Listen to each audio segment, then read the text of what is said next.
सारी चीज़ें सीट पे डिपेंड करती हैं। निगोशिएशन सबके पास अपने लोग हैं, अपने वो एडवाइजर्स होते हैं जिनसे निगोशिएशन करते हैं। लेकिन हाँ, मुझे जो मेरा अपना ये किया है कि महाराष्ट्र में कोई इस बार एक मुख्यमंत्री जो है वो एकनाथ शिंदे के तौर पे शायद ना मिले, कोई नया मुख्यमंत्री बनेगा।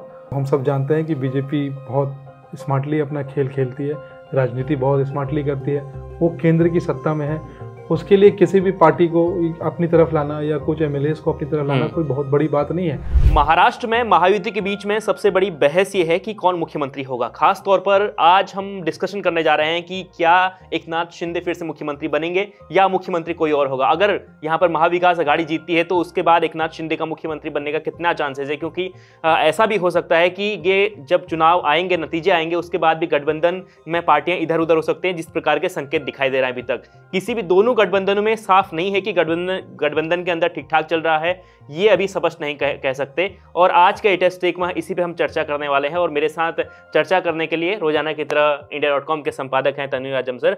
तो सबसे पहले सर यही सवाल सबके जहन में है कि एकनाथ शिंदे अगर मान ले महायुति आती है तो मुख्यमंत्री बनेंगे या नहीं। देखिए, कुछ चीज़ें तो बिल्कुल साफ हैं कि महाराष्ट्र में जो भी सरकार बनेगी वो गठबंधन की ही बनेगी जी, चाहे महायुति की बने चाहे महाविकास आघाड़ी की बने, क्योंकि कोई पार्टी इतनी सीट लड़ी नहीं रही कि भाई वो अपने दम पे सरकार बना ले। मेरा ये मानना है कि एकनाथ शिंदे अगर महायुति जीतती है, एकनाथ शिंदे शायद दोबारा से चीफ मिनिस्टर नहीं बनेंगे, क्योंकि जिस तरीके की बातें हो रही हैं, अमित शाह ने भी जिस तरीके से बोला और जो क्लैरिटी है, मतलब एक कहीं ना कहीं अंदर खाने ये बात है कि भाई इस बार तो जो चीफ मिनिस्टर है वो बीजेपी का ही होगा। फिर कल एकनाथ शिंदे ने भी बोला कि भाई मैं दोबारा मुख्यमंत्री बनूंगा कि नहीं, इस पे अभी कुछ नहीं है, संशय है या तय नहीं है। तो कहीं ना कहीं ऐसा लग रहा है कि मतलब उनको भी कंफर्म नहीं है, क्योंकि ये सारी चीज़ें जो हैं, जैसा आपने अपने इंट्रोडक्शन में बोला कि कौन क्या जीतेगा उस पर डिपेंड करता है। अगर बीजेपी महायुति में सबसे ज़्यादा सीटें लाती है, जिसके कि पूरे चांसेस हैं कि सबसे ज़्यादा सीट, मतलब महायुति में नहीं, मुझे लगता है महाराष्ट्र में सबसे ज़्यादा सीटें जो 6 पार्टियां लड़ रही हैं उसमें बीजेपी लेकर आएगी। लेकिन हाँ, वो गठबंधन मतलब वो बहुमत से अच्छी खासी दूर रहेगी, उसको किसी न किसी 2 पार्टी का सहारा चाहिए होगा। अजित पवार भी जो हैं, जो महायुति के साथ हैं, वो भी एक अच्छा खासा चंक अपने साथ भी लेना चाहेंगे अगर वो इस स्थिति में आ गए। या ये भी हो सकता है कि अजित पवार कहीं वापस अपने चाचा के पास न चले जाएं, फिर बच जाएंगे इधर बीजेपी वाले और शिंदे की सेना, और फिर बीजेपी को ये होगा कि भाई वो शिंदे पे पूरी तरह डिपेंडेंट हो जाएंगे। और डोंट फॉरगेट कि शिंदे जो हैं वो शिवसेना से ही निकल के आए हैं, उद्धव ठाकरे से ही निकल के आए हैं।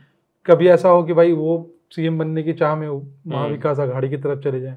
ये भी हो सकता है कि उद्धव ठाकरे जो हैं, जो वापस मिनिस्टर रहे हैं, वो वापस बीजेपी के साथ आ जाए, क्योंकि नेचुरल अलायंस तो शिवसेना और बीजेपी का था। और सबसे पहला जो अलायंस बीजेपी का था, सबसे पहला वो शिवसेना के साथ ही था, बाला साहब ठाकरे साहब के ज़माने के और वाजपेयी जी और अडवाणी जी के ज़माने का सबसे पुराना अलायंस उन दोनों का 90 के दौर से चले आ रहा है। 90 के दौर से चला रहा था, वो टूट गया था पिछले चुनाव के बाद। सारी लड़ाई जो थी वो चीफ मिनिस्टर के पोस्ट को लेके ही थी।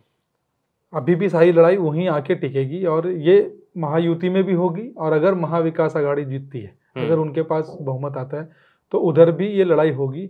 मुझे नहीं लगता कि इतनी आसानी से उद्धव ठाकरे को दोबारा से चीफ मिनिस्टर का पद दे। सर, महाविकास आघाड़ी में पिछली बार ऐसा देखा गया था कि जिसकी सीटें ज़्यादा हैं उसको आपको मुख्यमंत्री चीफ मिनिस्टर का पद मिलेगा, और इस बार भी वो लगभग उनका जो मन है वो उसी तरीके का, उन लोग मेंटली प्रिपेयर हैं। लेकिन इधर ऐसा नहीं है, बीजेपी के पास सबसे ज़्यादा सीटें हैं, लेकिन मजबूरी थी कि शिंदे को बनाना है क्योंकि ऑप्शन नहीं था। तो क्या इस बार बीजेपी क्या दोबारा से ये कॉम्प्रोमाइज करेगी कि इस बार वो अपने ही पैठ पे रहेगी? मुझे नहीं लगता कि बीजेपी ये कॉम्प्रोमाइज करेगी, और मेरे ख्याल से बीजेपी को ये कॉम्प्रोमाइज करना भी नहीं चाहिए, क्योंकि बीजेपी लार्जेस्ट पार्टी है, देश को चला रही है, उसको कुछ ना कुछ ऐसा निगोशिएशन करना पड़ेगा जिससे कि वो उसको वो कर सके कि मतलब अपनी सरकार को बना सके, अपने बंदे को चीफ मिनिस्टर बना सके, जो कि मतलब ऑफकोर्स मेरे ख्याल से सबसे जो बड़ा चेहरा जो बीजेपी का है वो है देवेंद्र फडणवीस का, जो कि सबसे आगे है।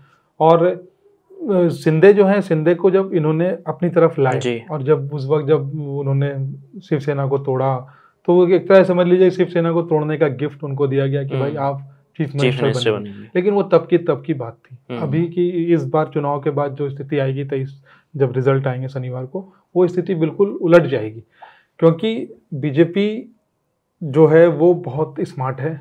उसको हम सब जानते हैं कि बीजेपी बहुत स्मार्टली अपना खेल खेलती है, राजनीति बहुत स्मार्टली करती है, वो केंद्र की सत्ता में है। उसके लिए किसी भी पार्टी को अपनी तरफ लाना या कुछ एमएलएस को अपनी तरफ लाना कोई बहुत बड़ी बात नहीं है। ये मतलब राजनीति का यह हिस्सा है, ये हमने कांग्रेस के ज़माने में भी होते हुए देखा और बीजेपी के ज़माने में भी होते हुए देखते हैं। तो मेरे ख्याल से जो अगर ऐसे बात करें जैसे हमसे बहुत सारे लोग हम लोगों से पूछते रहते हैं कि भाई आपको क्या लगता है कि महाराष्ट्र का चीफ मिनिस्टर कौन होगा। कुछ नाम हैं जो बिल्कुल सामने हैं, जैसे फॉर एग्जांपल आपके एकनाथ शिंदे साहब हैं, देवेंद्र फडणवीस हैं बीजेपी से, अजित पवार वो पेरेनियल सीएम इन वेटिंग है, एक बार डिप्टी सीएम अभी भी थे, शपथ भी ले लिए थे बेचारे एक बार, फिर उसके बाद वो सरकार वो हो गई। फिर उसके बाद आपके उद्धव ठाकरे साहब हैं, नाना पटोले हैं जी। शरद पवार को भी कम आंकने की गलती नहीं करनी चाहिए। शरद पवार मेरे ख्याल से इस देश में अभी सबसे श्रूड पॉलिटिशियन है, उनसे ज़्यादा एक्सपीरियंस और उनसे बढ़िया पॉलिटिक्स राजनीति इस देश में अभी कोई नहीं करता। उनकी भी एक ख्वाहिश है और होगी और होनी भी चाहिए कि उनकी बेटी जो सुप्रिया सुले जी हैं वो चीफ मिनिस्टर बने। महाराष्ट्र में आज तक कोई भी महिला चीफ मिनिस्टर नहीं बनी है, तो ये भी हो सकता है कि भाई अगर जिस तरीके का प्रदर्शन शरद पवार की पार्टी का लोकसभा में रहा है, अगर वो उसको रिप्लिकेट कर पाते हैं तो बहुत बेहतरीन स्थिति में रहेंगे और फिर वो भी बार्गेनिंग कर सकते हैं कि भाई मुझे सुप्रिया सुले को आगे करना है। तो ये मतलब 5-6 चेहरे हैं जिन पे कि मतलब हमें सर हमने एक समीकरण देखा इससे पहले कि जब शिंदे आए थे महायुति के साथ, महायुति बना, उसके बाद हमने देखा कि देवेंद्र फडणवीस चीफ मिनिस्टर थे और उनको शिंदे के अंडर में काम करना पड़ा और वो चुपचाप काम कर रहे थे। उन्हें कभी डिप्टी चीफ मिनिस्टर के तौर पर काम करना पड़ा और चुपचाप काम कर रहे थे, कभी कोई दिक्कत नहीं आई। क्या यहाँ पर एकनाथ शिंदे बीजेपी के मुख्यमंत्री के नीचे काम करने के लिए तैयार होंगे, राजी होंगे? ये बड़ा सवाल है। नहीं, मुझे नहीं लगता कि वो बहुत आसानी से तैयार हो जाएंगे। क्यों? मतलब वो तो आए ही हैं, वो पार्टी को तोड़े ही उन्होंने, इसलिए तोड़ के अपने लोगों को इधर लेके आए थे कि भाई हमें सम्मान चाहिए, हम चीफ मिनिस्टर हमारा होना चाहिए।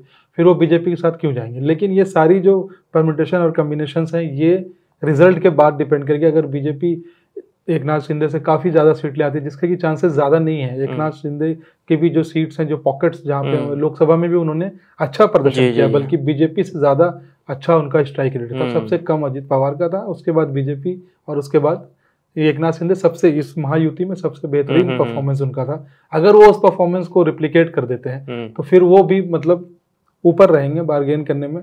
राजनीति में जो मेरा अपना एक्सपीरियंस है वो सारी चीज़ें सीट पे डिपेंड करती हैं। निगोशिएशन सबके पास अपने लोग हैं, अपने वो एडवाइजर्स होते हैं जिनसे निगोशिएशन करते हैं।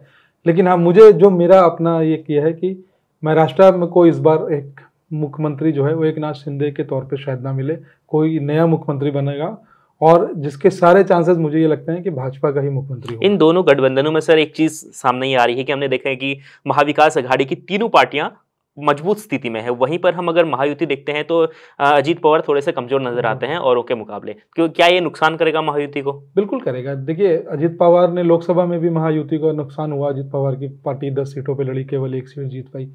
इस विधानसभा में भी उनकी सबसे वो 6 पार्टियों में सबसे नीचे वो रहेंगे, इसमें कोई दो राय नहीं है।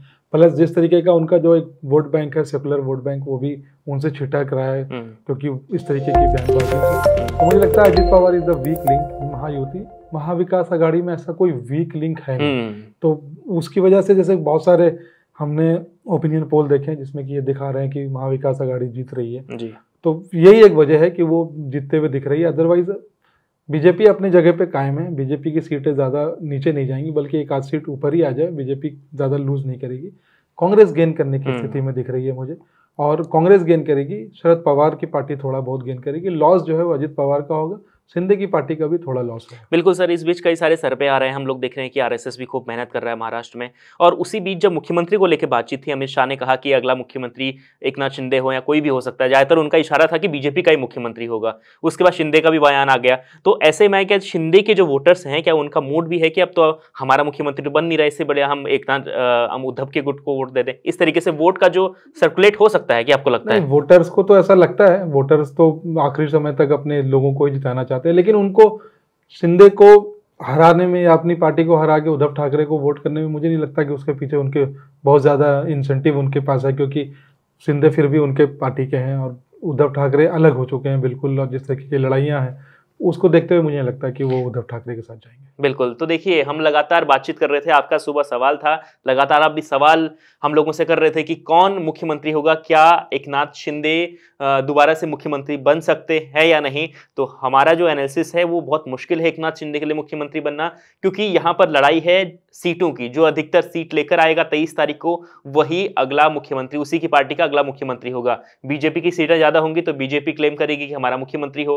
अगर मान लीजिए एकनाथ शिंदे अगर अच्छी खासी सीटें लेकर आते हैं तो वो दोबारा से क्लेम कर सकते हैं। वहीं पर अगर वही स्थिति महाविकास अघाड़ी पर भी है, वहां पर भी यही फॉर्मूला अपनाया जा रहा है, जिसकी ज्यादा सीटें उसका ज्यादा चांस मुख्यमंत्री को लेकर बनेगा। तो महाराष्ट्र चुनाव पर हम लगातार चर्चा कर रहे हैं। बहुत जल्द आपको महाराष्ट्र वोटिंग यानी 2 दिन बाद महाराष्ट्र वोटिंग देखने को मिलेगी। आज चुनाव प्रचार थम जाएगा, उसके बाद वोटिंग के शाम को हम एग्जिट पोल के जरिए आपको बताएंगे कि वहां पर किसकी सरकार बन रही है। फिर 23 तारीख को नतीजे आ ही जाएंगे, तमाम चीजें हम आपको बताएंगे। लगातार हमारे साथ जुड़े रहने का आपका बहुत बहुत शुक्रिया। आप कमेंट करके बताएं कि आपको क्या लगता है कौन महाराष्ट्र का मुख्यमंत्री बन सकता है, कमेंट जरूर करें और लगातार देखते रहें इंडिया.com। का बहुत बहुत शुक्रिया।